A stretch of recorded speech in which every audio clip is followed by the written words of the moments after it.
lesson began the study of the Pythagorean concept of the soul. Tonight we wish to advance that a little further, developing from concept of the 47th proposition and its right angle triangle. We have already learned from this figure that the symbolic design is not equilateral, but is a triangle of one right angle and two acute angles,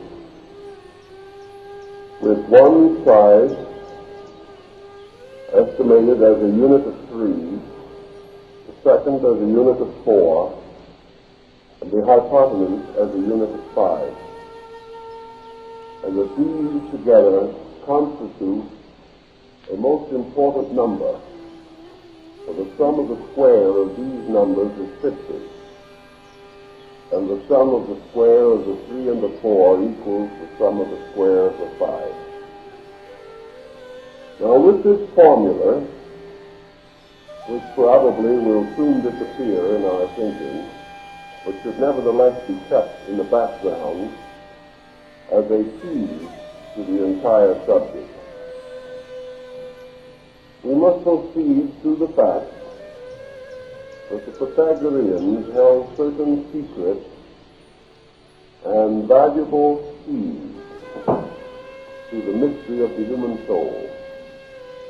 But these keys probably came from Asia, and certainly were taught by the Orphics, and later, after Pythagoras, passed to Plato and Socrates, and finally were rather beautifully systematized and summarized in the writings of Plutarch. Thus we begin with a field which has unusual vitality today because of our ever-increasing interest in psychology, which we have defined as the language of the soul. And from the Pythagoreans, we gather certain information which should be of interest to psychologists. And in most of the systems which have been developed in this field so far, there is a broad indication that these earlier sources have been neglected, and therefore that certain basic definitions, which not necessarily should be accepted, but which should certainly be considered, have not been given the weight or attention which they deserve. So we will proceed with certain aphorisms of the Pythagoreans concerning the nature and structure of the soul. First of all, the ancients recognized a triune nature in man, so that in the mysteries the goddess Demeter is made to say, death makes 2 out of 3. This is a peculiar statement, but indicates that at death a part of the triad or trinity of the human personality is lost, or is cast aside, leaving 2 parts. Now in our Western theology, we are inclined to think of these 2 parts as spirit and soul, but this was not the Pythagorean approach, because actually the Pythagoreans did not consider spirit as a part of the human personality.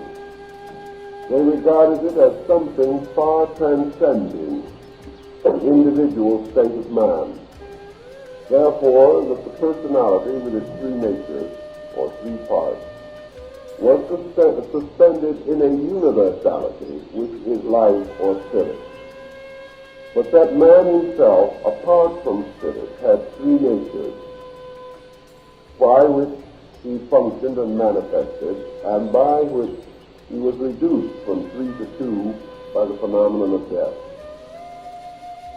Thus, to quote Plato, The soul is the most ancient of generations and is the leader of all motions in the universe. Now, this is an interesting statement, and we must begin by examining this.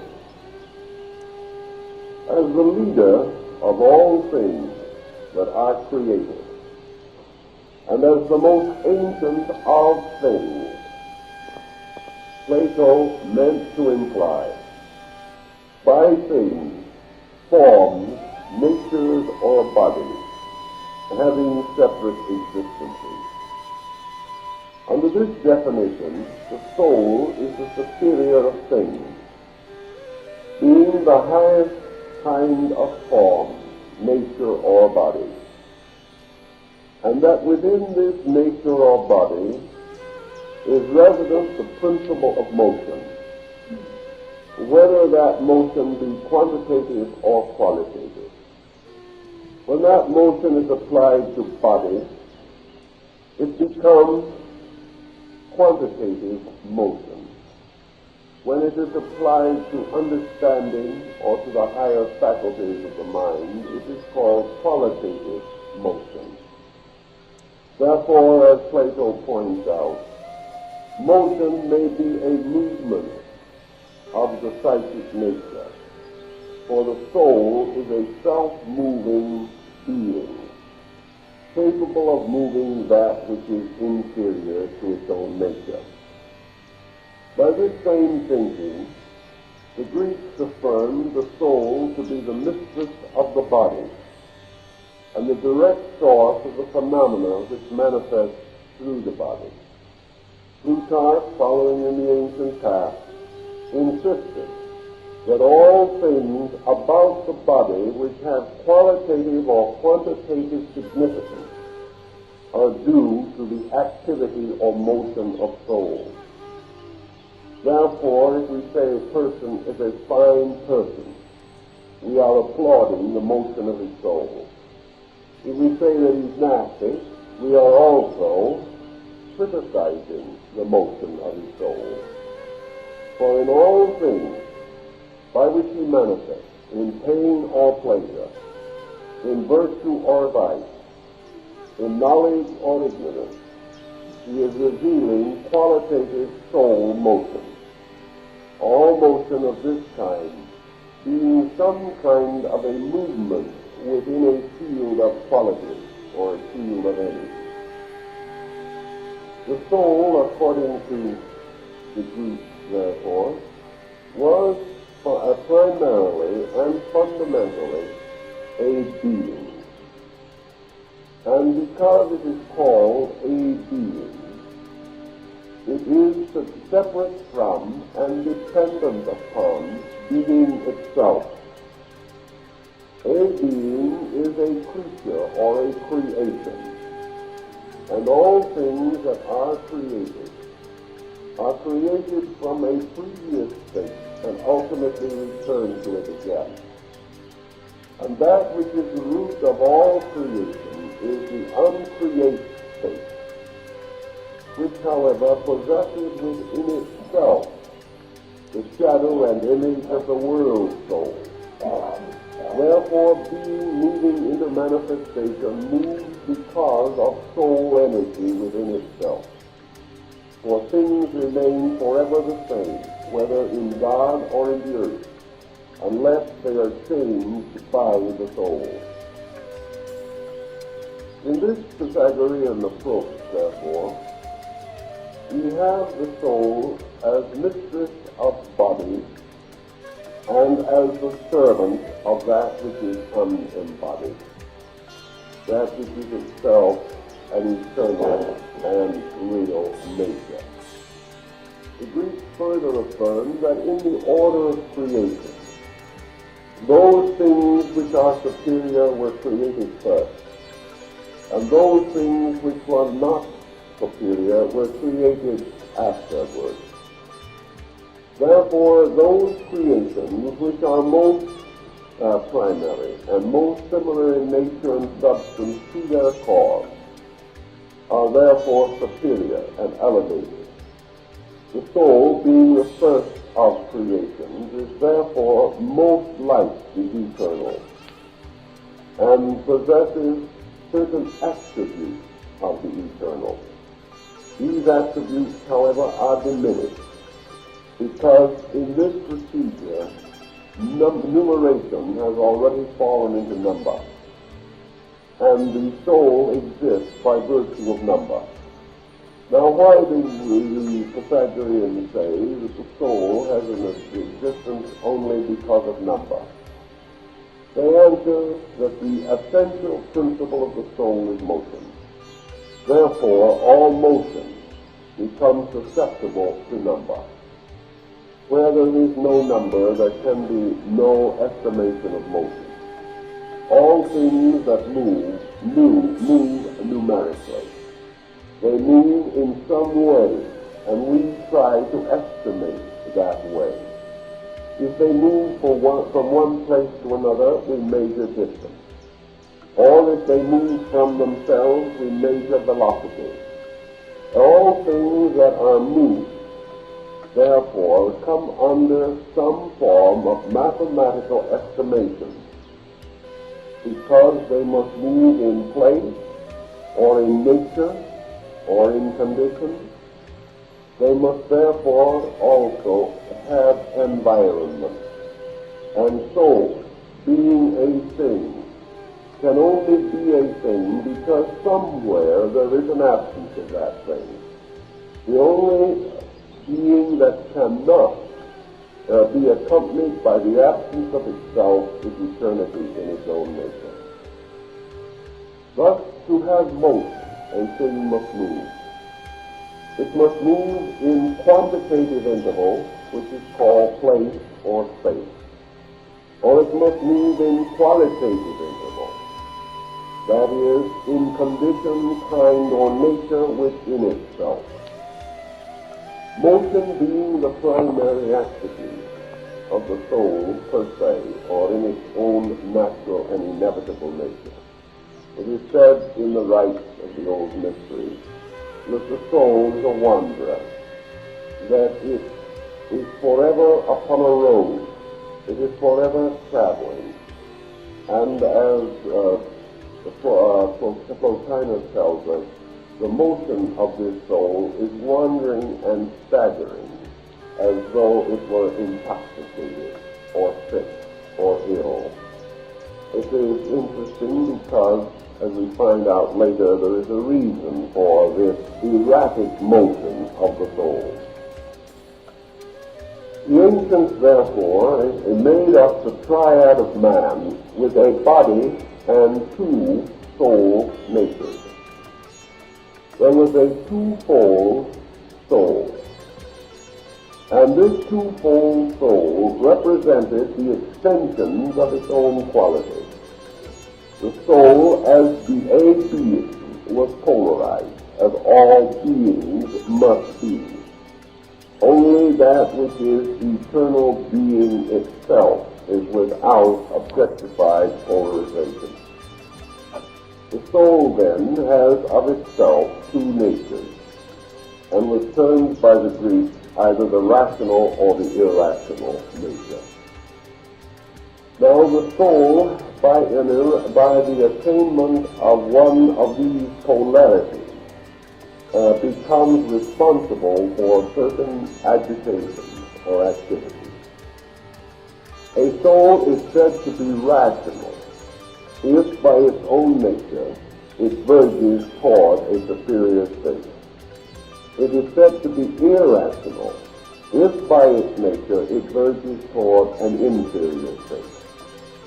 Thus the soul, united with the mind or the intellect, is commonly referred to as the root of understanding, and the soul, united with the body, is referred to as the root of passion.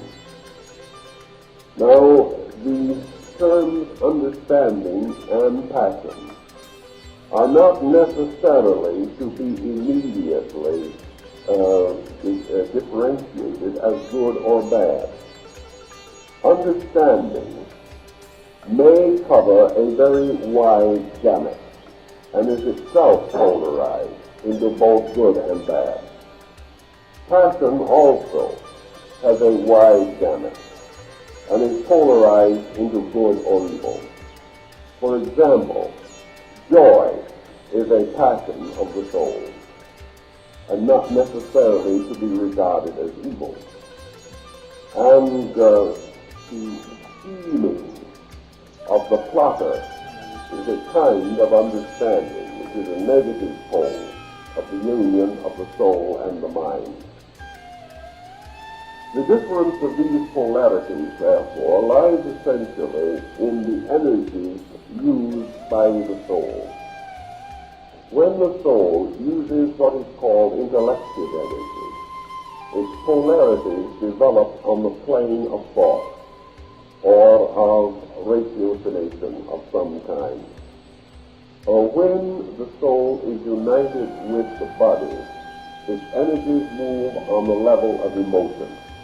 Therefore, we have a new set of polarities, thought and emotion, which we recognize very commonly in psychology. Yet at the present time, many schools of psychological thinking do not differentiate between mental and emotional soul attributes. They consider them as both arising from a common source.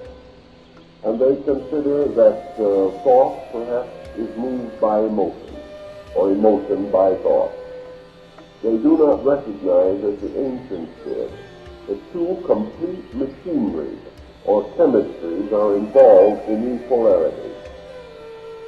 Thus we may say that the natural tendency of the soul in seeking wisdom or in seeking improvement is to ally itself with understanding and bestow motion upon understanding. So understanding in motion is called the rational soul. When the soul verges towards body and motivates body, this motivation is called the irrational soul, or the passional power of man. For passion is body moved by soul. And the two polarities become rather clearly understandable as we go further. Now, the body, according to the ancients, being corruptible of its own nature, must ultimately be restored to the elements from which it came, which are the earth. The soul, though having a greater and more intense life, was held by the Pythagoreans to have a certain corruptibility. A corruptibility, however, which is to be measured perhaps more in the terms of Buddhist metaphysics, where in the nirvana we have the extinction of individuality, which corresponds at least to a degree with the death of the soul, or the death of the independent principle of volition or motion in the compound of man's nature. Thus, by the state who becomes immovable, there is a certain transference of motion, and by the physical exhaustions of life, there is another transference of motion or energy. The soul, by its own nature then, according to the Greeks, ultimately was dissolved into the substance from which it came. And the ancients affirmed that this substance was called the lunar essence, and that as bodies disintegrate into the earth, the soul disintegrates into the lunar field. That was their concept of it. And therefore we have reason to understand or study some of the ancient theories concerning the psychic nature of the moon and the even now recognized effects of lunar activity upon the psychic life of man and nature. Now the ancients affirmed that the soul in man becomes thus polarized as rational and irrational. But in other creatures which are not human, soul as motion or energy bestows a number of attributes. In the plant kingdom, the Greeks recognize what is called the vegetative soul. And the vegetative soul has one primary motion, which is growth. and therefore all plants and things grow and unfold. In the animal world, the ancients recognized also a soul power, which they called the generative soul. For the peculiar power of animal life to them was the multiplication of species and the projection and extension of forms of life. Therefore, Pythagoras declared the eighth part of the soul to be the power of generation. In the human life of man, the soul also plays a series of compound roles. For the mineral soul, which is the principle at the base of the inorganic structures of nature, operates through certain chemical fields within the human body, resulting in the structure and development of bones and other mineral parts of man. The vegetative soul controls growth, and in the case of both nature and man, controls another important psychic field, namely color. And we have the tremendous diversity of color, which is also a form of the soul energy. Lord Bacon writes an essay on the colors of good and evil, and this is a well-taken point, for that which on one level may be color, may on another level be vice or virtue. After all, these energies are working through fields appropriate to their own nature.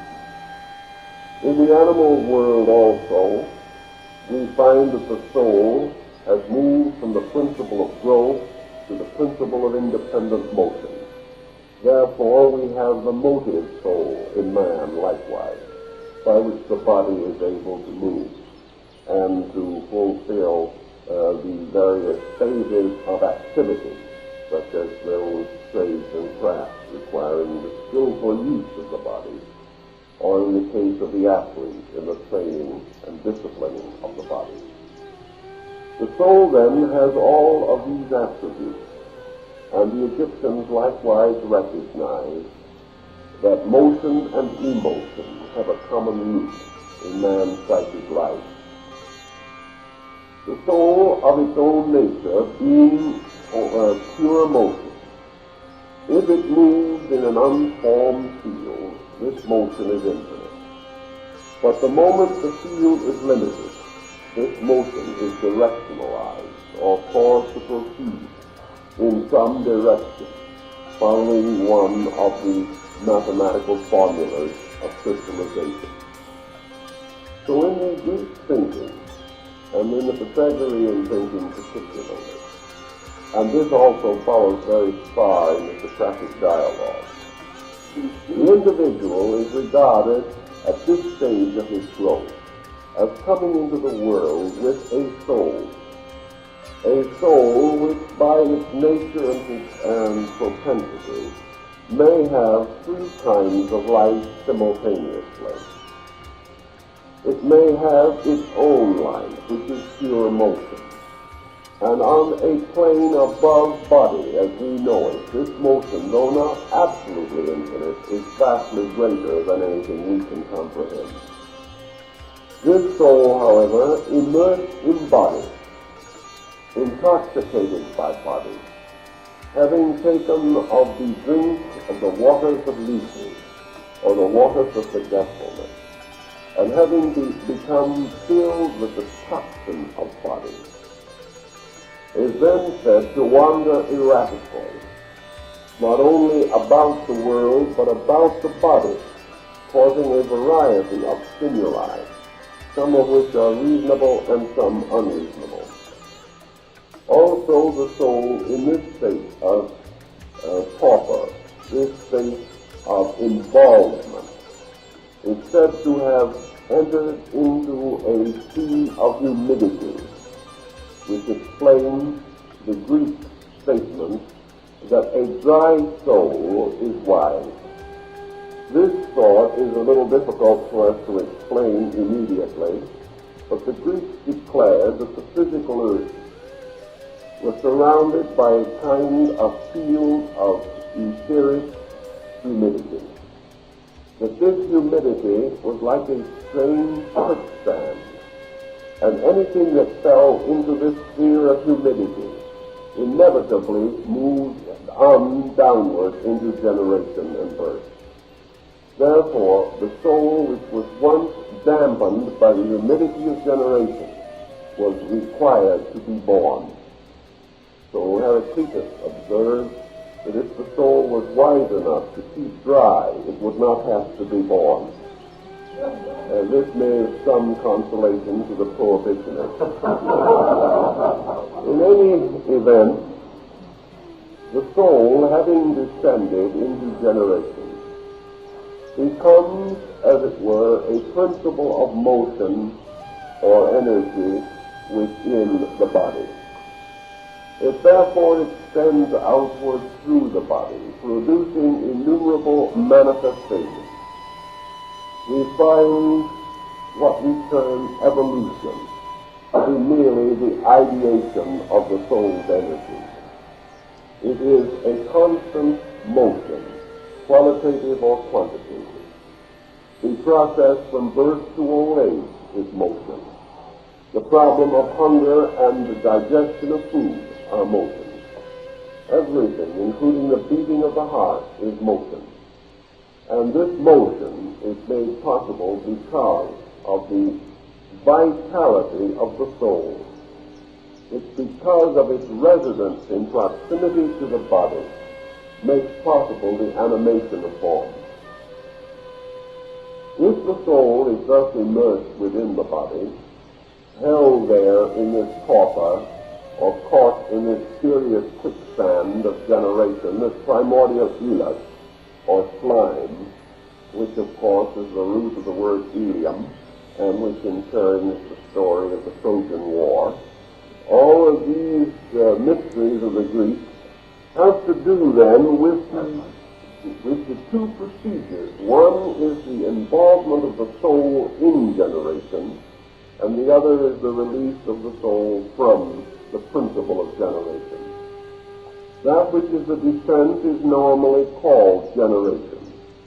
And in the case of man, the ascent is called regeneration, which implies not only a return to a superior condition, but the attainment of a superior state or qualitative motion. Therefore, in the ancient line of thinking, the fall of man was considered to be one kind of motion, and the regeneration of man another kind of motion. Man being born into this world at some stage of his great cycle of activity is therefore endowed with a soul, by means of which certain motions and emotions are possible to him. One of the most primary of the essential motions of the soul is its pendulum-like swing between extremes. And these extremes represent either the rationalization of man or his gradual descent into a more animalistic or bestial state. In the positive motion of the soul, we have involved a principle which the Greeks call the principle of pure intellect. And the principle of pure intellect, in its completeness and in its essential nature, was considered almost, if not entirely, synonymous with being itself, because being was absolute intellect. But on the level of human power, human ability, the most positive achievement within man is the polarization of intellect.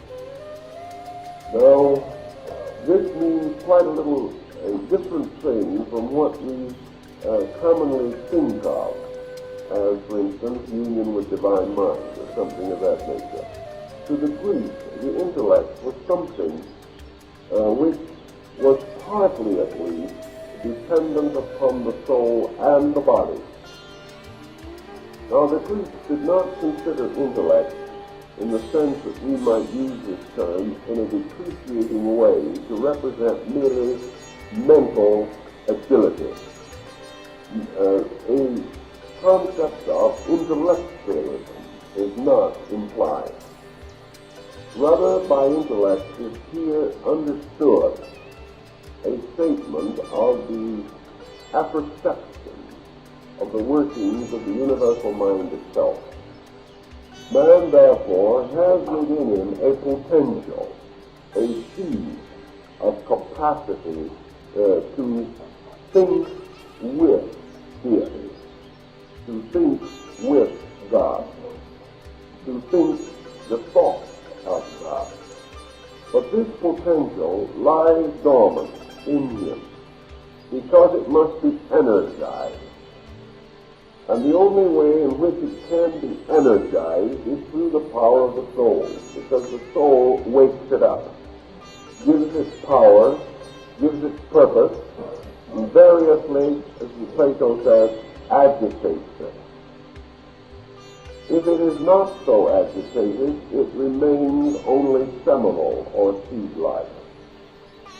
The same is essentially true of body, because body is a seed likewise, this seed existing in a condition which we call matter. If the soul verges toward the body, it energizes the seed of body, producing what we may term the growth of bodies or forms. Of these forms there are two kinds, one being termed rational forms and the other irrational forms. Rational forms are those which have within themselves, when developed, certain powers of knowing. Irrational forms are those which, when developed, become bodies, but are not of themselves rational. And the human body is regarded as an irrational form, because while it may have and does have kinds of mind within itself, and each of its cells contains an intellectual seminal unit, the body as a totality, when perfected and matured, is still not self-governing. The body of itself is a shell, a wandering thing, and without being ensouled, it is mindless, or soulless, or beingless. It is a moronic thing. It is a mongoloid type of thing, something that has no purpose. As we observe when for any reason the mind is diseased or destroyed, with it departs the grandeur or the nobility which crowns and makes important the fact of the body itself. So the soul, by the processes of generation, has been required and as part of its natural function. It energizes body, strengthens it, matures it, develops it, and brings it to its various faculties and dimensions, giving it also within itself a sensitive field, a field of neuronic energy, or the power of the nervous system. And this field, and this wonderful tutoring and care by the soul, causes the body to achieve a state of utility, a state of value, a condition in which this body has not only its outer form, but a series of inner incentives. To achieve this purpose, soul unites itself with the principle of body, in so doing voluntarily sacrificing its own nature. In this union with body, therefore, it becomes immersed or absorbed in body, and is released again through the growth of body. Thus, what we call growth is always not an expenditure of energy, but a release of energy. And things by growing do not become weaker, but become stronger. And where growth is normal, nothing is exhausted by growth itself. that which is called the termination of growth is brought about by a transition in the psychic polarity of the soul. For when the soul has brought or led, as it is said, the body to a certain state, then the soul, having fulfilled its proper function, turns its attention to other things, and therefore ceases to increase the size or power of the body. Thus, at maturity, it does not mean that the principle of growth is exhausted, but that the polarity of growth is changed, so that from maturity on, growth moves by a qualitative motion within the body, causing a growth of character, a growth of understanding, a growth of beauty, whereas previously it was concerned primarily with the enlargement or strengthening of the body. The soul normally, then, reaches its fulfillment through bodily tasks at what we call maturity or majority. At that time, theoretically, the soul has built a body suitable to itself. If the soul remains associated with the bodily principle beyond this time, that which is its palace slowly becomes its tomb. That which it has created becomes its prison, unless the soul is able to achieve a proper transition from a material to a metaphysical polarization. Now, in the growth, then, of the soul itself, through the development of the body, the Pythagoreans observed the various powers that are manifested through man at various stages of his growth. By birth, one power of the soul is revealed, and this power of the soul carries through the integration of body. At the so-called seventh year, the soul passes into its vegetative power, and the body increases rapidly in size, following the principle of growth. At the 14th year, the soul enters into its animal state, intensifying the emotional life of the individual and increasing fertility and the power to reproduce its species.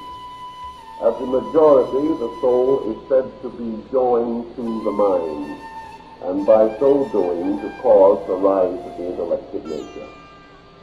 Now, this is a beautiful little pattern, only it doesn't always happen. And there are individuals whose souls, because of the destiny, for Plato says the whole world moves upon the spindle of Nemesis, destiny doesn't always permit, or does not by organic quality release the soul at proper time and under proper conditions. And the Greeks affirmed that this release has to be accomplished many times, and the probability of the individual attaining it in any one life determines on the practice. It is determined by the practice he has already had in previous lives. If it is the habit of the soul to be released at majority, it will be. If this is the first time it is trying to be, it may have quite a little difficulty making it. But in any event, the soul, by nature, therefore, devotes a certain time, a certain part of its own nature, to the perfection of body. And in this work, it builds body according to formula. And body, prior to a development of the internal rationality, was by the ancients not regarded as a self-responsible agent. And all creatures in which there is no conscious union between the soul and the mind are not held to be responsible for conduct. Therefore, small children were not so held, because they lacked what we term maturity.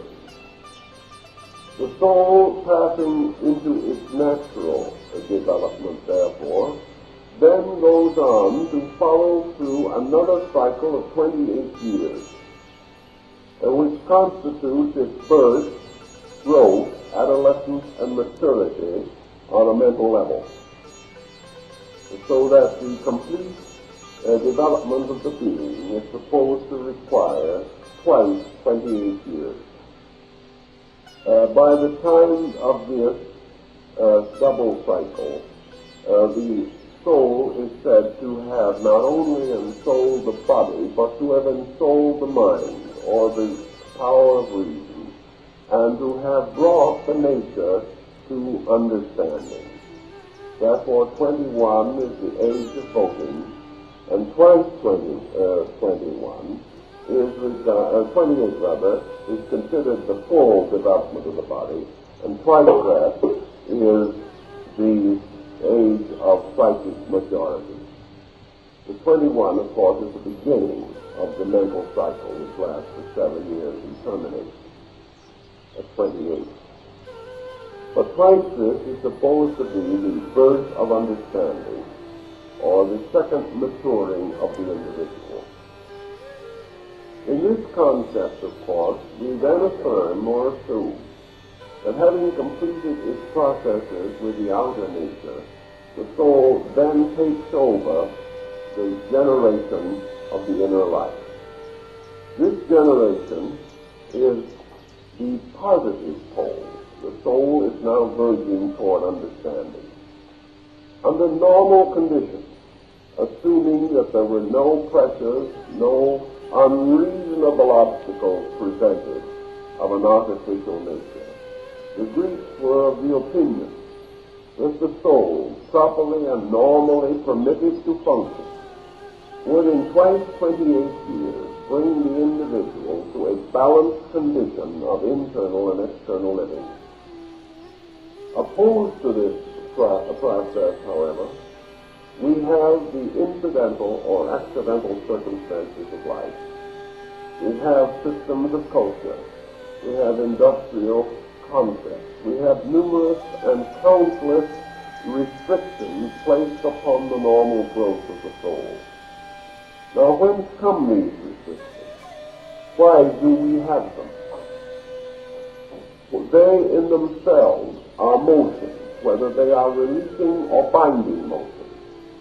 And no institution or no system or no thought, no religion, nor philosophy can exist in the world without existing by virtue of the soul.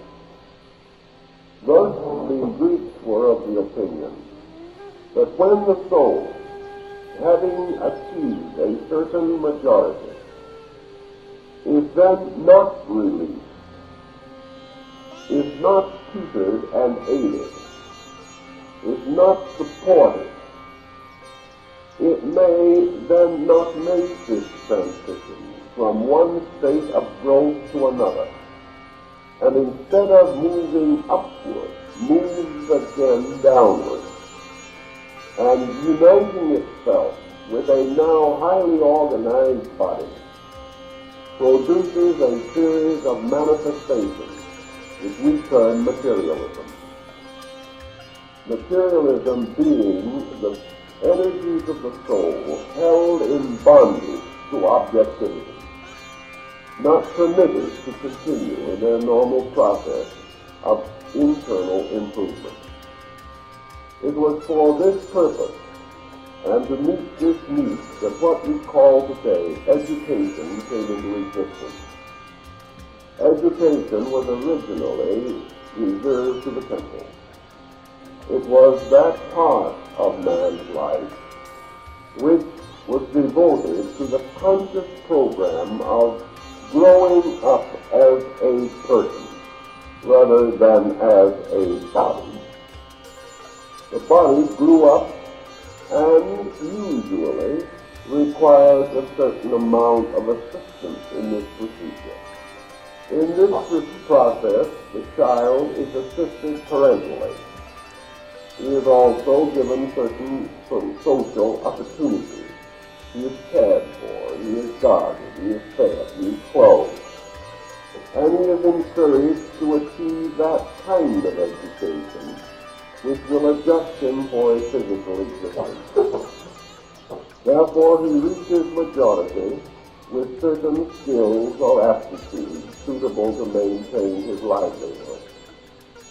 But when it comes to the second great cycle of years, the second period of 28 years, not only is the child without parental guidance, but usually is without guidance from itself. Furthermore, in the world as we know it, no opportunity of a suitable nature sufficiently attractive to the soul are offered, by means of which the individual can recognize and should recognize his life after his 28th year as a new cycle of self-growth. He assumes that by the time he has worked his way through the university and perhaps gotten his master's and his doctorate, he's had education enough. He has, as far as that part of his nature which is the compound of soul and body. The compound of soul and body, he has, by the time he finishes the university, as he knows it, achieved a full measure of education. But the ancients pointed out what we are beginning to learn, namely, that this young person can leave the university and 5 years later be a hopeless neurotic. In other words, he may also become a delinquent, he may become a criminal. And perhaps being more fortunate than this, he may simply be miserable for the next 50 years. He may not have any serious symptoms, but neither does he show any serious symptoms of improvement. He just goes along living haphazardly, feeling that he is schooled, he is educated, and therefore that it is up to him now to build his life. He does this without understanding, without wisdom, without direction, and without adequate incentives to these things, this being the most important factor of all. The Pythagoreans recommended 2 ways in which the soul could be released from bondage, perpetual bondage, to body.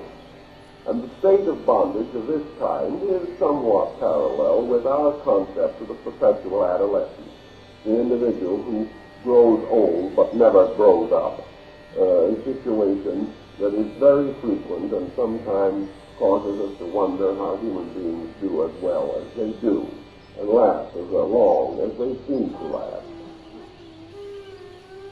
The Pythagoreans advocated what they called the discipline of silence as being very useful to the maturing of the soul. Now, silence was a discipline with them in which they imposed 5 years without speech. And, strangely enough, it is reported there were about 60 women who achieved discipleship on this basis. A rather unusual and highly commendable state of affairs. The discipline of silence was largely to deprive the individual of a large number of hypnotic circumstances which held him to materiality. Not the least of these hypnotic circumstances being the utter fascination of his own voice. When an individual says something, what he says goes around and goes in his ears again, and he receives strange authority in passing. By the time he hears it, he almost believes it. And if he says it 3 or 4 times, he is certain of it. It sounds perhaps facetious, but it is nevertheless true that we have talked ourselves into more things than we will ever realize. The second point in connection with the discipline of silence was that it was not limited to vocal activity.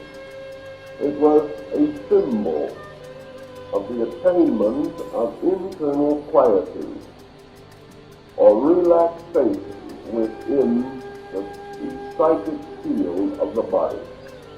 The purpose of this relaxation was to give the soul an opportunity to assert its own motion, recognizing that by quieting the pressures by which the soul is bound to body, the soul could restore its own equilibrium. Thus, by reducing the tension of living, reducing the tension of emotion and thought, and thereby not constantly focusing the psychic nature upon the body, it could be assisted to develop a greater and more independent nature. Now, the soul, as we say, is not only a motion as we know it, but a constant focalizing of motion. A good example on a very simple level of what we are talking about is the individual who discovers that he has a peculiar pain somewhere. The moment he focuses his attention upon that pain, it will increase, because he will gather psychic energy and create an intensification of the pattern. A singer becoming throat conscious will almost immediately develop a dry throat and be unable to sing well. Wherever we focus attention, we create tension. And where our entire life is focused objectively, we create a tremendous objective tension. We focus every resource that we have on whatever we are doing. If our one great dream in life is to be the head of a large business, we will focus every bit of attention upon this. And gradually we bind the psychic energy and make a slave of it. In other words, we take the soul, which is a being superior to body, and we chain it in servitude to body, making it a slave of objectivity alone. If we are successful in one-pointing this psychic energy until it becomes a tremendously intensive force, we are termed especially successful. Because when we do that, then nothing can stop us. And we are going to succeed because we have determined to succeed. So we gradually develop into outstanding successful failures. Our digestion goes, our friends leave us, our relatives can't live with us, but we are a success. So we have ulcers, and we have nervous breakdowns, and we go to a premature end because we have been so wonderfully successful in being unnatural, being abnormal, or perhaps more correctly, if not quite so flatteringly, subnormal. For as long as the soul's energy is directed into body alone, we are subnormal. In this also, we recognize what is termed the passional power of the soul. Because once it is intoxicated by body, it becomes a tremendous, blind, driving force, which we call ambition. And ambition is a motion. Ambition is a tremendous psychic energy. And this energy drives like a heartless taskmaster. And this energy drive is a phase of the suffering or condition of the deluded soul. The soul, having been captured, having been intoxicated, having lost all vision and perspective, releases its energies in these erratic pressures. And we have all of the different fields of psychoneurotic difficulties and even psychic disease. Because the soul, not being permitted to be what it was intended to be, becomes sick. All energies or powers which are not used according to the laws governing their usage are said to be abused. And if they are abused, they rebel. And ultimately, the wrong use brings the entire compound to dissolution. If, on the other hand, when the soul has attained equilibrium within the body and has brought the body to maturity, according to Plato then, the soul becomes the mistress of the body, becomes its leader, becomes its goddess, is the one to whom, like the mystic troubadours of old, all the love songs of the minstrels were written. The soul becomes the dark lady of the Shakespearean sonnet, becomes the mysterious dark virgin of King Solomon's song. It is this mysterious beloved, sought always by the various Arabic sects, such as the Dervishes and the Sufis and the Druids and all of these groups. The soul then finds, or should find, the body at its feet, adoring it, and recognizing it as the Virgin Sophia, the great mother of the body, and the great guide and guardian of the body. And the soul, of course, in its own proper nature, is symbolic of the sanctuary, of the ecclesia, the church, the cathedral, the temple, the mosque. All these are soul symbols, symbols of internal sanctuary. The soul, having thus achieved its proper purpose, and presuming, which is not very generally so in these days, that it has reached its equilibrium, having achieved that which is necessary for the body, the soul then verges upward toward union with understanding, or toward union with the rational part of the nature. In so doing, achieving the vitalization and motivation of the inner life of the being. Now, we have to pause for a moment to discover something more about the nature of the soul, because in the Greek and also later in the Neoplatonic mysticism, the soul's position in its own essential nature was very important to this discussion. In the great Platonic triad of the one, the beautiful, and the good, the soul is the beautiful because it is motion. And motion, according to the ancients, rhythmic motion was the most abstract and perfect symbol of beauty. The soul of itself generates from itself nothing dissimilar to itself.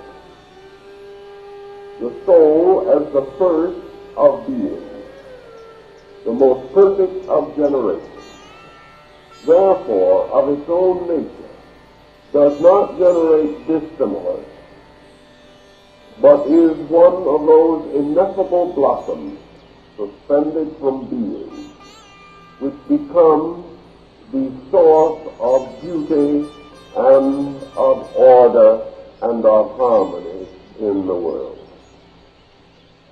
The influence of the soul even upon body is to bring it to normalcy, to health, to equilibrium, to growth, to manifestation, so that the healthy body is even to the artist the most beautiful of all forms in nature, the most perfect, because it is not only a magnificent unity, but it is also a transcendent beauty. And being beautiful, it is necessary. And being necessary, it is beautiful. Because all beauty flows to the fulfillment of necessity. And that which is absolutely sufficient to its own need is beautiful. This was another rule of the ancients. because that which is sufficient must in all of its parts be related symmetrically, aesthetically, and harmoniously. So we know that the lower power of the soul, when transmuted and transformed, that from what is called the generative or irrational phase of the soul, comes the supreme irrationality.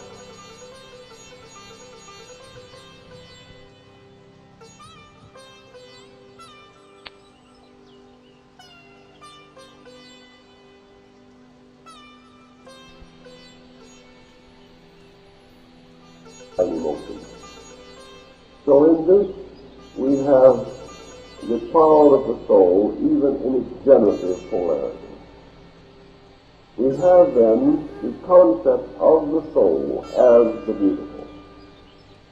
And if love is the emotional polarization of beauty on its highest and most complete perfection, so the most odious and terrible of the emotional perversions of the soul is hate. Hate representing merely the complete irrational or intoxication of the emotion of the soul itself. Therefore, hate is associated with the toxin of body, and the Greeks insisted that no being out of a body could hate. It is a thought at least, because it is the combination of the absorption of the psychic energy in the conflict of environment, resulting in loss or gain, adjustment or non-adjustment, the false development of competition and comparison, and all of these things which make hate possible. So hate is the final ignorance of the emotional polarity of the soul. If then the soul is beauty, and of its own nature is always beautiful, then in its various levels it bestows itself under normal conditions. Mind may be selfish. Mind may be devoted to innumerable unreasonable opinions, beliefs, and ideas.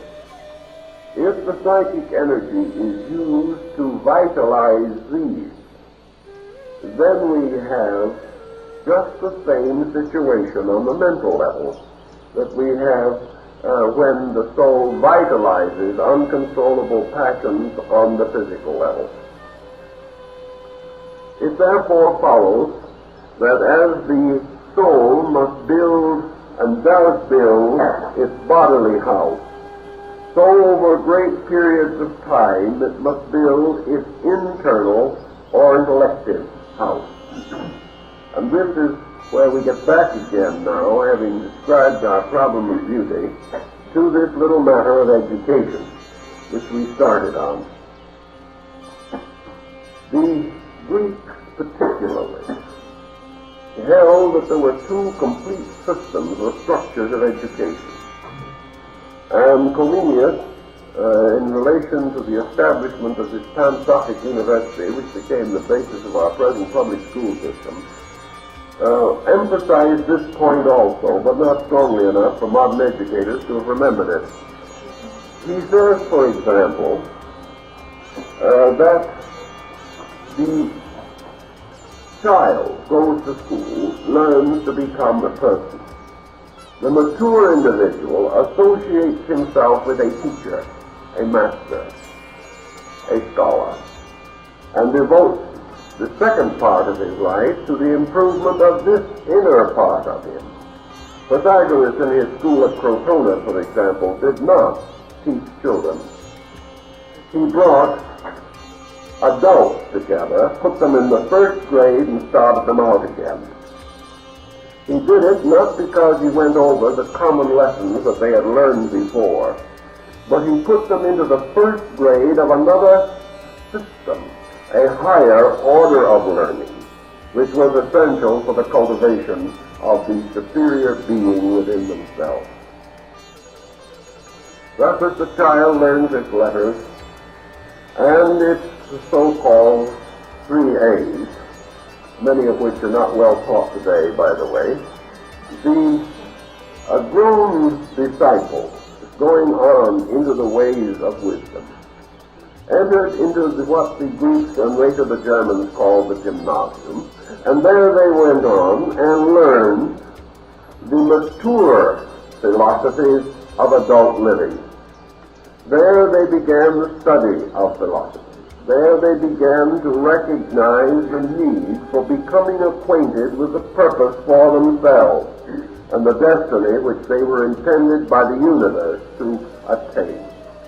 For as our education of children adjusts the child to make a living in the world, so the education beginning in the temple and in the mystery school and in the schools of the great teachers adapted the adult to build a life in the universe, to build a full and complete statement of himself. Such a procedure is entirely contrary to our thinking, but based upon that procedure, Greece, in the period of about 300 years, contributed more creative thinkers and great founders of knowledge to the world than probably any other nation in twice the same length of time. There were probably more Greek creative thinkers alive at one time in Athens in the 4th century B.C. than there have been in the entire history of European thought in the last 500 years. Because one list alone of really great outstanding thinkers among the Greeks went to over 300, and each one of these made a basic contribution to human knowledge, whereas today we are simply building upon those foundations and reforming, revising, and amplifying a wee bit. But who today is inventing arithmetic, geometry, biology, or physics? That was done in those good old days, which we look upon as benighted and extremely limited. But in the concept of the disciplines involved, the soul moving gradually towards the positive polarity must overcome step by step the limitations of the untutored mind. Now, as Confucius pointed out, if the soul only had ignorance to contend with, it would be a simple matter. But it has something infinitely worse than ignorance, and that is wrong knowledge. If the individual doesn't know, we can teach him. But if he doesn't know, it is more difficult. And if he is fully convinced that that which he knows is right and it is not right, he is most difficult of all. So to the average person, most true learning is unlearning, getting rid of that which is not so. Now, if an energy is fed into an instrument that is moving and operating like a machine, and fuel is given to it, it will continue to run according to the pattern that it has been following. And the soul energy moving into a corrupted intellectual nature, all one immature and insufficient, produces another series of phenomena. And we have all kinds of perverse, destructive intellects, ranging perhaps from the simple selfish individual to some outstanding example of human arrogance and egoism, like Adolf Hitler or somebody like that. All of these represent energy moving through an inadequate vehicle, moving through and involved in the toxin of the mind. Thus, the purification and regeneration of the intellect is a slow and difficult task, and results in the infinitude of different degrees of mind which we find everywhere in the world. Because, according to the Greeks, and I think it is true, when all men reach the perfection of their intellect, they will have identical thought. Because they will then be capable only of universal thought, which is identical and can have no diversity or division within it. Therefore, all difference of opinion, while necessary at a given time, must ultimately lead to an absolute identity. And this is another Pythagorean theorem also, namely, that all error differs, all truth is the same. And we agree to the degree that we share either a common knowledge or a common ignorance. Now, individuals can share a common ignorance and have agreement about that which is not so. But they may ultimately share a common wisdom and have agreement about that which is so. The soul continuing onward in its path and gradually over a period of time gaining dominion over the intellect as it has previously gained dominion over the body, finally establishes the state of maturity in the mind, even as it establishes the state of maturity in the body. Now, what is the state of maturity in the body? The state of maturity is the power to reproduce, directed and controlled by reason. In other words, maturity of the body means fertility of the body under discipline.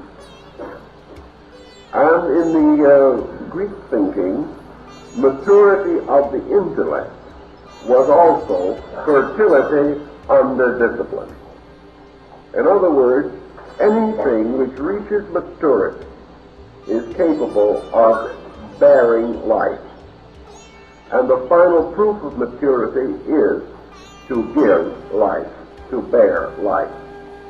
Therefore, the intellect, when it reaches maturity, becomes zero in its own level, and therefore is capable of bearing life. When the intellect bears life, we call it creativity. And when the body bears life, we call it generation. The intellect which is mature is capable of giving birth to ideas. Now, what does it mean by giving birth to ideas? Does it mean that the intellect actually is able to fashion from that which is not a substance or a nature which is? This comes back to the old question in the first verse of Genesis. What did the gods create the universe out of? The answer, of course, is that creativity is not the creation of something from nothing, but the objectivity of thing from no thing. In other words, from potential into potency. Because all ideas, all concepts, all creations, mental, emotional, or physical, of which man is capable, exist eternally in archetypal nature. Creativity is therefore man's rapport with archetypes, by means of which he is able to bring through some design or pattern which exists forever in the tracing of the divine mind. Thus, for example, before the time when man ever invented a locomotive, the concept or the laws governing that invention resided eternally in the divine nature, along with all the other ideas which we have not yet had, and which anyone may discover any moment. And one of the peculiar laws that we discover in the matter of ideas is that they are nearly always simultaneously released by more than one person. And practically every invention that we have had and every step in science has been spontaneously generated in several places almost at the same time. So what we call creativity is the capacity to bring through into manifestation the archetypal patterns of the universal mind. And maturity, therefore, is the power of the intellect to create a mental body for the embodiment of a concept existing in the divine mind. Just as surely as in physical generation we do not create a being, we merely provide a body for a being. So the mind creates not eternal spirit any more than the generation by body does, but gives embodiment to eternal ideas. And of course, basically, a human being is an idea. It's just a little different way of approaching the concept of archetype. This maturity is said to have been attained when the soul achieves to the point of understanding. Thus, understanding is the maturity, the second maturity of the human being. And who attains it is said to be twice born, because he is given perhaps knowledge with his first birth, but understanding with his second birth. For knowledge permits him to live here and now. Understanding orients him forever, giving him a participation in an eternal existence. The soul, creating these patterns, then, bestows likewise its principle of beauty upon the mind. And when beauty is opposed or is imposed upon the mind, so that the mind is in all things symmetrical, harmonious, orderly, sequential, and without asymmetries within itself, it is said to be reason. Reason being in the perfect pattern within the state of mind. Because to be reasonable means to be harmonious on a level of mind. And reason in its purest nature is absolutely symmetrical, without distortion within any of its parts. But the word reason is here used platonically, archetypally or ideally, not in our common daily usage of the term. People constantly talk about things being reasonable or unreasonable, but most of the remarks are unreasonable. But by pure reason, we mean that in which there is no defect of judgment. Therefore, there is no dishonesty. And what dishonesty is to the mind, deformity is to the body. So all of these are parallel, and the two processes move practically on the same pattern, but on different levels of manifestation. The soul, which has thus become the instrument of understanding, now finds itself in the most complete and perfect state of which it is capable. For it not only governs the body, but also governs the mind. And having achieved government over both the mind and the body, it brings them together into an absolute harmony. And they become the two horses drawing the chariot of the goddess, because they are then pulling together, which is impossible unless they are held or their reins are held by a third power. So the soul is regarded as then moving or manifesting itself according to its own nature.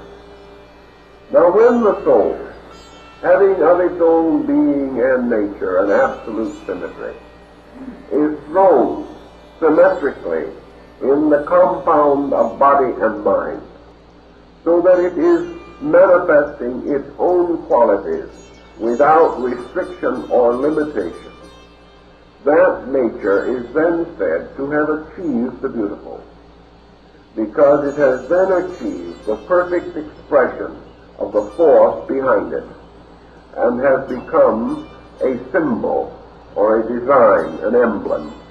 It, to use a scriptural term, bears perfect witness. And because it bears perfect witness, it reveals the soul in all of its splendor. And there are some very wonderful ancient hymns and songs to the gods and goddesses which describe this magnificent achievement, this wonderful state of complete soul or psychic sufficiency. Having thus proceeded, we observe that the soul passes then through the three essential conditions. First, being of its own nature, without polarization, as pure motion. Secondly, moving downward. Thirdly, moving upward.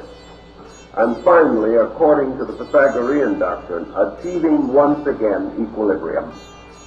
Equilibrium being in this condition, or in this concept, a perfect balance of manifestation, in which neither the body nor the mind are in a state of tyranny, nor do they tyrannize each other. All of the mental attributes, then, are resulting from the manifestation of soul energy through mind, the bodily attributes through body. These two groups of attributes must likewise be subject to great analysis, for as we know that sickness of the body will hamper the manifestation of the light within it, so we realize that abnormalities of the mind result in a sickness, and that this sickness means that the energies of the soul are distorted, and in so doing these energies may become the sources of malignancy in the body and of disease in the mind, because disease is just as much a motion of energy as health is. Disease is an energy moving against or upon restriction. And wherever there is an obstruction to the motion of physical energy, there is sickness. And wherever there is an obstruction to mental energy, there is a fixation or a complex. And what we might term a boil or a bunion or something of that nature in the body will be correspondingly found as a fixation, a complex, or a center of neurotic pressure in the internal life of the individual. And just as various diseases may feed by using energy for their own growth, and thus ultimately destroy the body, so attitudes, opinions, notions, wrong concepts may become vitalized until they devour, eat up, or expend all of the energy which should be devoted to the normal function and growth of mind. Energy, therefore, both creates and destroys. And in the Egyptian and Greek religion, the soul, therefore, had its positive and negative appearances. It was not only a goddess of beauty and truth, but also a fury, capable, when abused, of bringing a horrible vengeance with it. And this is one of the points that we are least likely to realize today, namely that we cannot abuse energy with impunity. That which we misuse or abuse must ultimately return in the form of an avenging deity, wrecking our happiness and life. The term happiness is also associated with the soul, inasmuch as happiness is actually and essentially a comfortable state of the soul. Now, happiness is for most persons a passing mood. We do not have it in any extended period of time, and we are taught to assume that it is best so, because if we were happy all the time, we would probably do nothing and accomplish very little. We would simply enjoy ourselves from now on. For that reason, a moment of happiness is usually followed by some disquietude of one nature or another. But happiness theoretically The happiness of philosophy, which is the byproduct of achievement, the happiness of philosophy arises again from lack of tension, from relaxation, order, and adjustment within the psychic life. So when the soul fits comfortably into its mental, emotional, physical pattern, it is said to be at peace. And when the soul is at peace, because it has no discomfort within its own functioning, the individual is said to be at peace. And we have a nice term for it, peace of soul. We're all looking for it. But the only way that the soul can be at peace is when the soul is comfortable. Because it is just as difficult for the soul to be happy when uncomfortable as it is for an individual to be happy when walking around in shoes 2 sizes too small. And he is uncomfortable, and this discomfort destroys the natural equilibrium of his various parts. If, therefore, in the Greek philosophy we study this, we realize that what we call happiness comes not from the body, but from the soul. And therefore, that unless the soul is content, there is no security in life. And this brings us another term, security. And security likewise represents a quality of soul motion. That individual who, turning within himself, as the Greeks say, finds within that luminous power which is the first generation of being, and finding in that power a sufficient light and a source of eternal good, that individual is secure. And all security means to be able to turn inward and find sufficiency. So wherever there is insecurity, the individual is unable to commune with himself. And where he is unable to commune with himself, he must be insecure. There is no external power which can bestow security. We talk of security in old age, and then comes a depression. We talk about the security of our investments, and then comes a bomb. We talk about all kinds of securities, but we're talking about things that can pass in a few hours. The only security which exists is that in which the individual can live consciously in the company of his own soul. That means that when he turns within himself, he finds light, not darkness. He finds an adequate being and not an emptiness. He finds inspiration, guidance, counsel, and not merely a dark, strange fear. If the soul becomes so darkened by these pressures of body, or so completely immersed in mental or material matter that it is incapable of an independent function, its power may be so reduced that the individual looking within himself becomes panic-stricken, because he looks in and experiences the similitude of death. And the most dangerous and difficult of all psychic problems to work with is the one in which the individual, turning within himself, finds death, finds darkness, so complete and so inevitable that he will say to himself, I believe I have already died as far as any reality within myself is concerned. But the Greeks also assure us that the soul cannot and does not die, but it sleepeth. And like Jephthah's daughter, it must be raised by the power of purpose, the power of enlightened wisdom.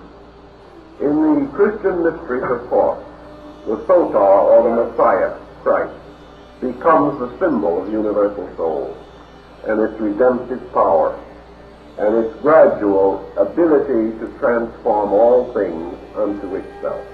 And it is this soul power which, speaking through the words of Paul, says that if it is lifted up, it will raise all other things unto it. Now the soul, having thus a nature and a substance of its own, the Greeks believed was divisible from body, and that when motion and energy had energized all of the conscious powers of man, that the power of the soul was then gradually withdrawn, so that finally pure consciousness took over, and that the soul prepared the being for re-identification with its own inevitable roots. Thus the soul was a ladder, also symbolized, and it was also the mysterious jewel of 7 stars, because the ancients considered the solar system the symbol of the soul, with its 7 planets. And they placed this in the middle distance between the earth below and the empyrean, or the sphere of the 6 stars above. And the 7 churches in Asia, the 7 rungs of the ladder of Jacob, all of these are symbols of the soul. For man, striving or climbing to security, ascends through the levels of his own soul, and by the energies thereof, as we find, of course, in that divine Pymander of Hermes. Now, in one more point, we must develop our theme, and that is that we must refer to and mention the numerative power and the relation of the soul to the concept of number, thus getting ourselves right straight back into Pythagoras and explaining certain points. The soul, according to Plato and Pythagoras, is a number because of its own essential nature. It is, by substance and being, an ogdoad, or the power of the number 8. The soul is called the number 8 for several reasons, and when we discuss the meaning of numbers a little later, we will go into that phase of it. But the soul has 7 powers which are in themselves invisible. And it has an 8th power which is tangible, known by the Greeks as the seminal power or the power of reproduction. So the soul energizes man in 7 ways within himself, and also bestows upon him its 8th power, which is fertility. All of these, then, are the essential numbers of the soul. As an ogdoad, or a magnificent mathematical pattern, the soul is a phase, or is an exposition of the concept contained in the Greek of the numerative soul of being. We've already mentioned the numerative soul. The numerative soul is that which bestows number. And in the Greek philosophy, every phase of the soul's energization is by means of number. And it can bestow, therefore, all numbers within itself, which are the numbers 1 to 8. But it cannot bestow the 9, which is the number of man, nor can it bestow the 10, which is the number of beings. Therefore, the soul falls short of the totality of man and of being. Yet, being superior to man by nature and generation, why does it fall short of man?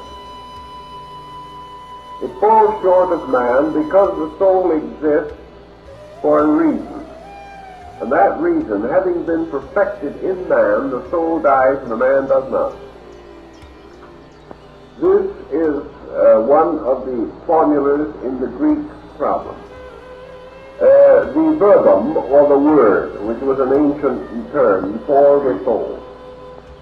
We are reminded of the lines of an English poet: "Never the world of its pain be made whole, till the word made flesh be the word made soul." The word, or the verbum, with its 7 powers, creates a certain thing. It does so, it is said, by spreading seed in space. the soul accepts the seed and warms it, and brings it to life. And having perfected it as a parent, has the same relation to offspring as a physical parent. Actually, every child is the parent of the man. Every generation, every form of life should by nature excel its own parental cause. So, because it is the nurse of bodies and of minds, brings them to maturity in order that they may excel it. So, what is the only way in which a self-moving energy can be expelled? And the Greeks said that the only reason and the only method by which it can be expelled is because it is potentially moving about an unmoved center which is being itself. Man is capable of releasing being or being released into being. Therefore, soul is inferior to the perfection of potential man, because man is capable of re-identification with conscious godliness. And beyond and above the power of the soul is the fact that, like the Sota, the mysterious myth of the dying God, the Savior God always dies for the salvation of man, and the soul is the Savior God that dies that man may be saved. Now the mystery of that is the attitude which the Pythagoreans reduced to a simple fact. That which is eternal is immovable. Therefore, before the restatement or the completion of all things, they must become immovable. And they cannot be immovable unless the soul, which is motion, voluntarily relinquishes its power over them. Thus, that which is to achieve or to attain must transcend the power of the soul. The power of the soul is thought, emotion, and energy. It is love and hate, good and bad, life and death. It is all things. But perhaps of all the great philosophic systems, none greater or more exactly than in the case of Buddhism points out how all of the polarities of existence must be overcome before that which is mortal can become immortal. For nothing that moves can be eternal. And the mathematical concept of this is that finally all motion must cease. And in the complete cessation of motion, you have the state of eternal reality. Now this leads us to a very interesting thing. Because in the material world, when a thing stops moving, it is dead. In the invisible world, when a thing stops moving, it is God. So you have your positive and negative polarities. Daemon Deus inversus. That which is below is evil, above is good. And in this philosophy of these people, the cessation of all motion is only possible in what Buddha called the Mahaparinirvana, the dying out of the three fires. And the three fires are the three powers of the soul. Kill them too soon and you destroy all. Keep them alive too long and you frustrate all. This pattern leads, of course, to the great disciplines of these schools, namely the gradual development within man of the impulse to break the pattern of motion. And to break the pattern of motion, he must transcend motion. And to transcend it, he must first climb upon it, build upon it, unfold everything that there is in it, and then cast it aside. Now, in the casting of it aside, he does not damage or injure soul, which being of itself a creation of the divine nature simply returns to it again. But in the transcendence of motion, the individual must annihilate good and evil, life and death, pain and pleasure, increase and decrease. He must achieve a condition of absolute equilibrium, which is the end of motion. Therefore, the soul, when it has achieved the fullest expression of its activity, achieves equilibrium. And in so doing, it ceases. Because it cannot move when it has reached absolute balance. And when it cannot move, it ceases, because it is motion. So soul exists only through the period of strife. Soul only exists while things must grow, improve, become, enlarge, increase. Just as we say, for example, philosophically or symbolically, the alchemical adage taught, that ultimately man would possess the elixir of life and live forever. Thus he would outwit the two great polarities, life and death. He would remain forever in the full vigor of his years. Therefore, he would again outwit the polarities, youth and age. He would never be sick. Therefore, he would outwit the polarities of health and sickness as polarized factors in his existence.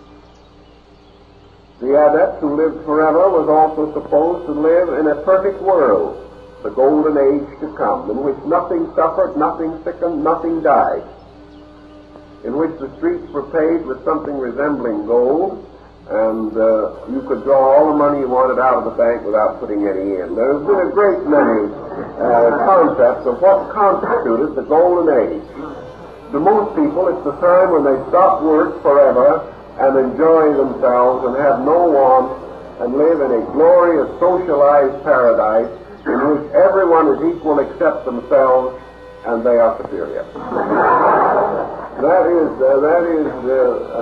is a concept. But there will be no sorrow there. There will be no parting there, which is almost another way of saying no polarity. Now this condition, which lies in the subconscious symbolic patterning of the human being, is obviously a static state. And we are warned against such states as being most destructive in our thinking and in our conduct, because we must be active, not passive. Yet our total concept of existence is foreverness of peace and happiness. We know, for example, that no one could ever be happy forever in a polarized universe. The individual could not be forever content in a sphere of action and reaction. The achievement of these totalities must come from the suspension of motion, both quantitative and qualitative. He can never attain it while there is an interval between himself and reality, for example. For as long as this interval exists, he is ignorant of something. And as long as he is ignorant of something, he is miserable over something. He can never attain these ends except by the absolute suspension of polarized existence. Motion must cease. Motion ceases in its own source. Wherever motion ceases in form,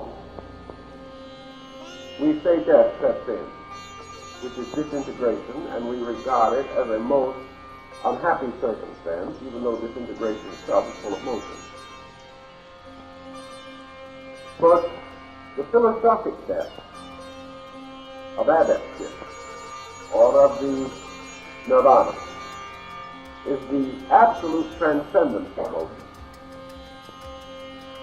That condition in which being is reaffirmed, and all growth of man in nature is thwarted, because ultimately the only reason why he seeks beauty is because beauty in itself, because of its complete orderliness, is a diminution of motion. Where there is beauty, there is no conflict. Where there is no conflict, there is no exhaustion. So gradually, by eliminating all deficiency and reducing all superabundance, the end of the entire program must always be equilibrium. And equilibrium means that the soul, having brought all parts of the nature into perfect order, that its primary purpose, which was to move toward order, having been fulfilled, no more motion is possible. Because there is no more motion conceivable beyond the ultimate move by which a being is re-identified with being itself. Being is not immovable, but it is with complete suspension of motion. Therefore, it is the unmoved mover of all other things. And that which is unmoved, as Buddha says, in pain or pleasure, that which is itself superior to quality or condition, gradually rises triumphant over the mystery of soul. And in this, psychology is also deficient. For while obviously and beyond any question of doubt, such a state as we describe is an ultimate, remote to us, and not to be conceived for an incredible period of time, either historically or psychologically.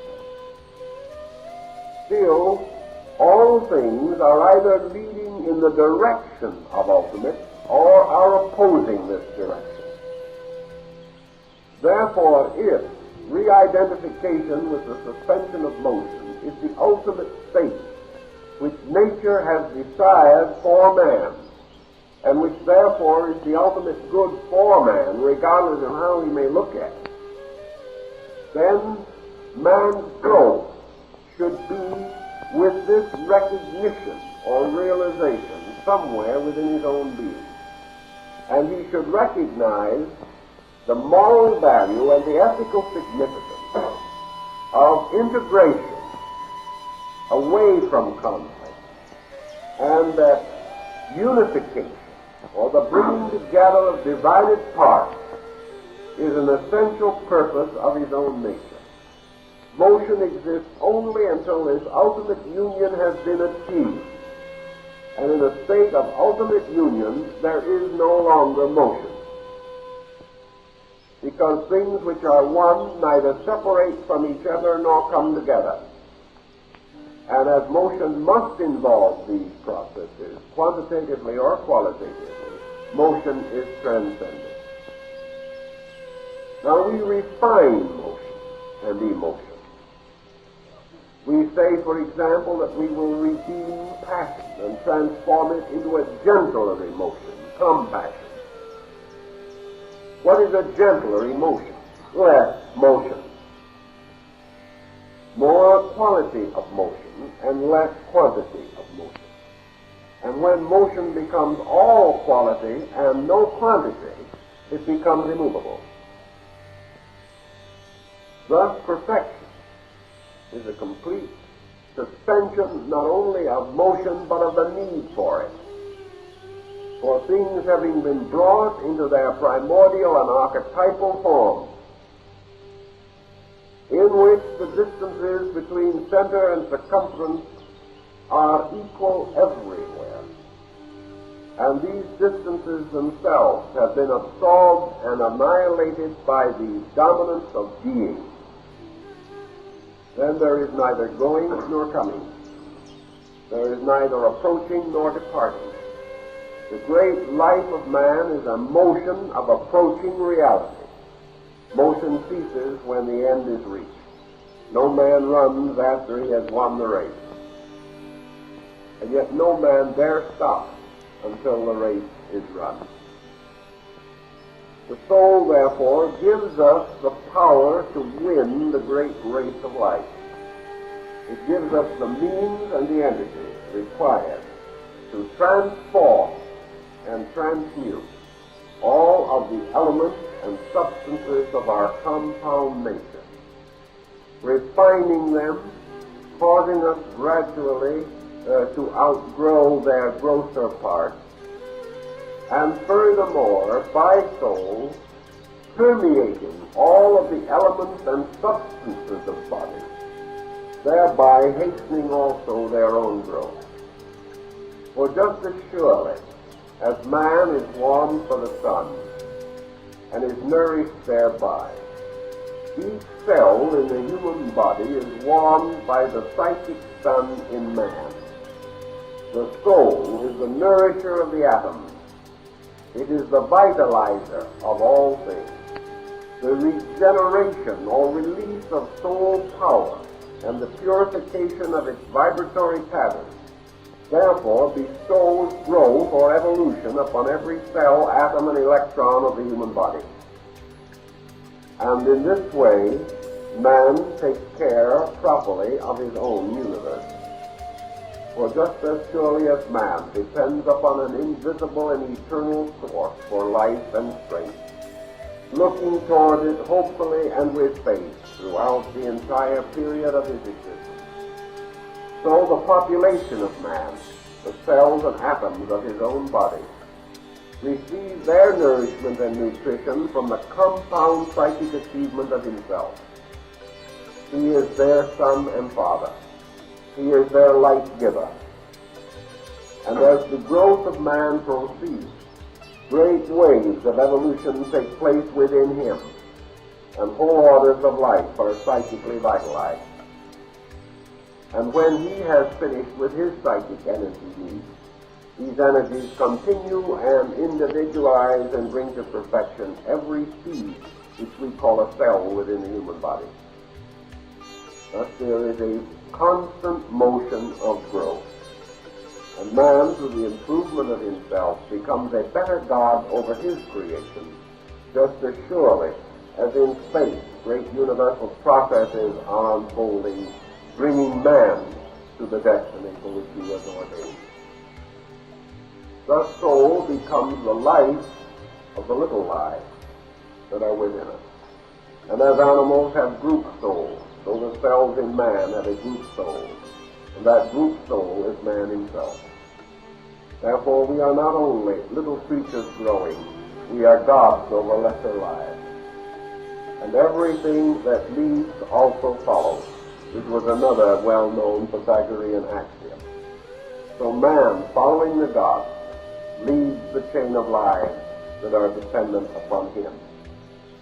Thus, in this process of the soul's energy, its numerational patterns and archetypes, the soul is impressing its own original design upon all things. When they fulfill that design, they move to the suspension of motion and achieve quietude. And the most ancient symbol, probably, of total being is quietude. And at the end of striving comes peace. And the peace is being itself, the identification of which is the end of man's psychic struggle. Man can assist this task gently, quietly, and without exaggerating his own claims, when he begins to realize the importance of order over confusion, begins to recognize the significant task of integrating himself, and recognizing that the establishment of law and order within his own nature means for him the gradual unfoldment of the good and the beautiful, and the achievement of the necessary, which is the end of his own psychic quest. In this way, by this type of thinking, we recognize the world soul, which is the source of all animate things, or things containing the principle of the anima.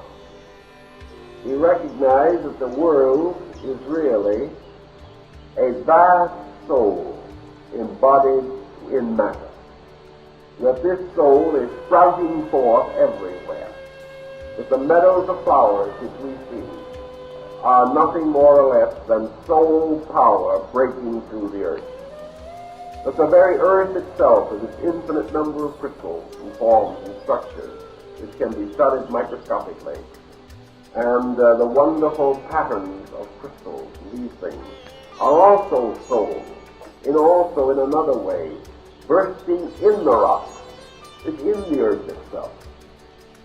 And that as these trees and growing things begin to move, an enormous wave of animal life is again soul bursting into motion, into plumage, into color, into wonderful and innumerable sounds and music and harmony.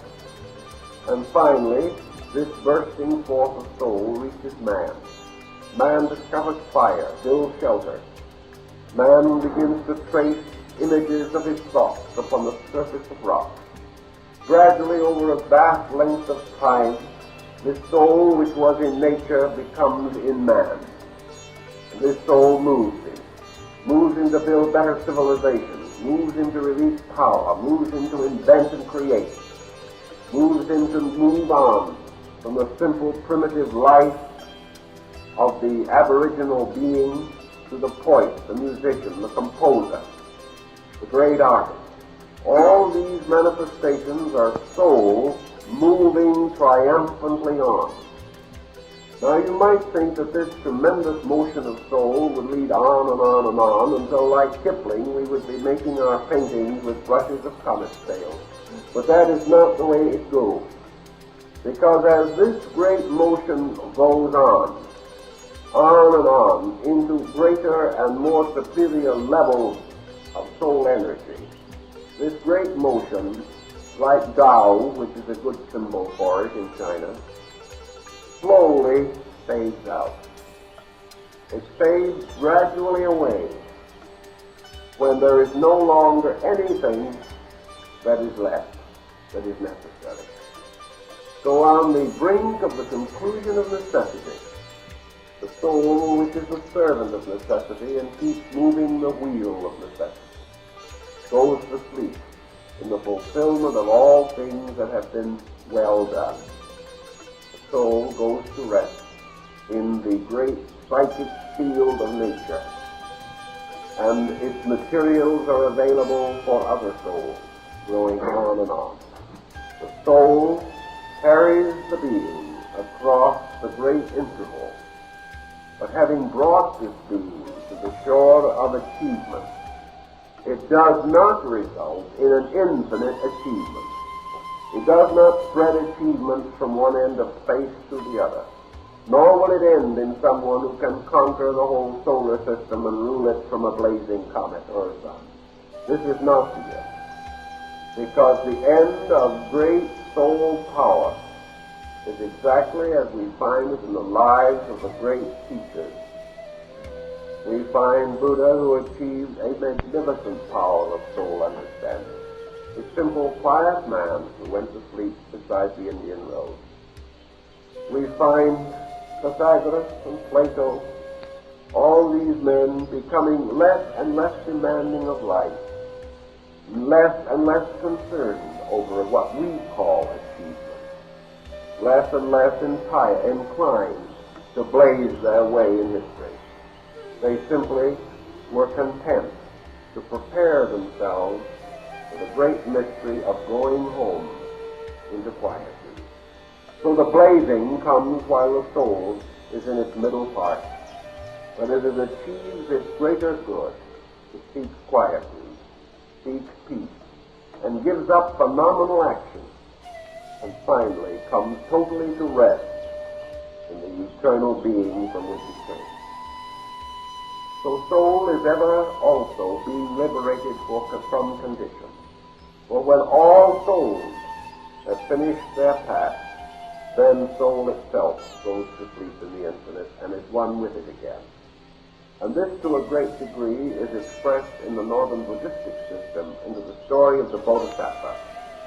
For this great being, the enlightened soul, cannot enter the nirvana until all other creatures have attained. And when all other creatures have attained, then the bodhisattva also enters into the great peace. And the bodhisattva, as the soul, must continue to labor until all creatures, through the use of its motions and energies, have attained.